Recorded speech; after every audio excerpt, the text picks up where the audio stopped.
Hello friends, good morning. Welcome back to my YouTube channel. আৰু প্ৰথমতে আপোনালোক সকলোলৈ ৰঙালী বিহুৰ অশেষ শুভকামনা জনালো আৰু আজিৰ ভিডিঅ'টো এতিয়া ষ্টাৰ্ট কৰো আহক। ৰঙালী বিহু বুলি ক'লে আমাৰ সকলো অসমবাসী ৰাইজৰ মনত এক নতুন উলহ মালহ দেখিবলৈ পোৱা যায় কিয়নো এই ৰঙালী বিহু মানে হৈছে ফূৰ্তি বা আনন্দৰ উৎসৱ। আৰু এইবাৰৰ এই ৰঙালী বিহুটি আমাৰ বাবে কিয় ইমান গুৰুত্বপূৰ্ণ কাৰণ এইবাৰ এই ৰঙালী বিহুটিয়ে আমাৰ অসমখনক The Guinness Book of World Recordত নিজৰ নাম দখল কৰিবলৈ সক্ষম কৰোৱাইছে। এই ৰেকৰ্ডটো বনোৱা হৈছে গুৱাহাটীৰ সৰুসজাই ষ্টেডিয়ামত য'ত মুঠ 11,000 জন ডান্সাৰে ইয়াত পাৰ্টিচিপেট কৰিছিল। তো এতিয়া আজিৰ ভিডিঅ'টো ষ্টাৰ্ট কৰোঁ আহক। তো এতিয়া ৰেডি হ'লোঁ বঙাইগাঁৱৰ বিহু চাবলৈ।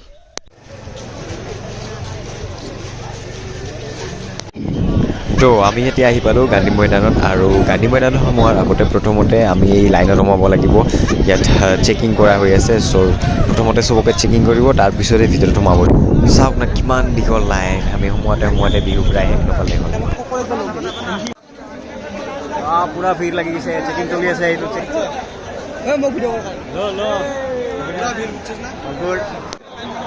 তো ফাইনেলি আহি পালোঁ গান্ধী মৈদান।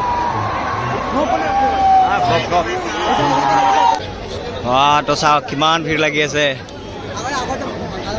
আৰু আজি এনেকুৱা ভিৰ হোৱা ইয়াত স্বাভাৱিক কিয়নো আজি গান্ধী মৈদানৰ শেষৰ দিন আৰু আজি আহিব সকলোৰে মৰমৰ জুবিন দা।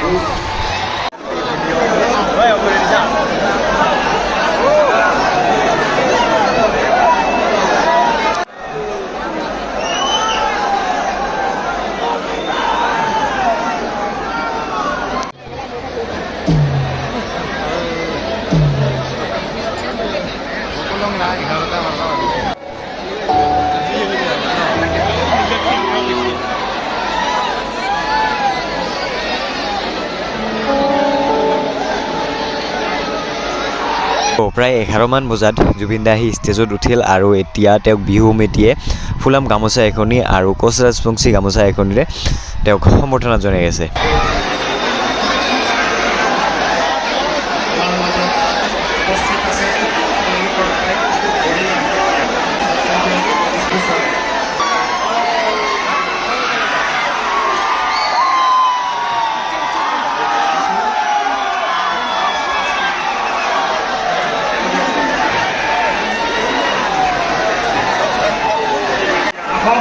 Finally, Zubeen Garg Bengali.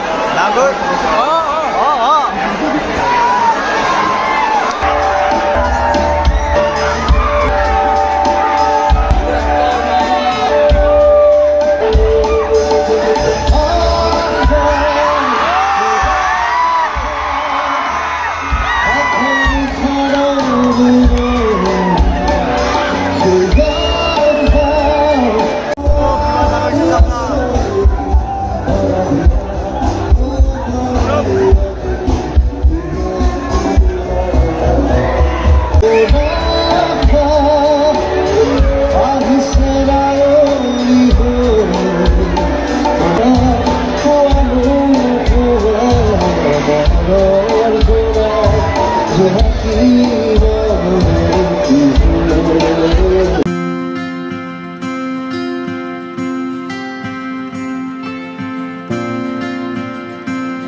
আশা থাকিল আপোনালোকে ভিডিঅ'টো চাই নিশ্চয় ভাল পাব আৰু পাৰিলে চেনেলটো ছাবস্ক্ৰাইব কৰিব আৰু once again happy Rongali Bihu bye bye আৰু লগ পাই আছোঁ আপোনালোকক এখন নতুন ভিডিঅ'ত বাই বাই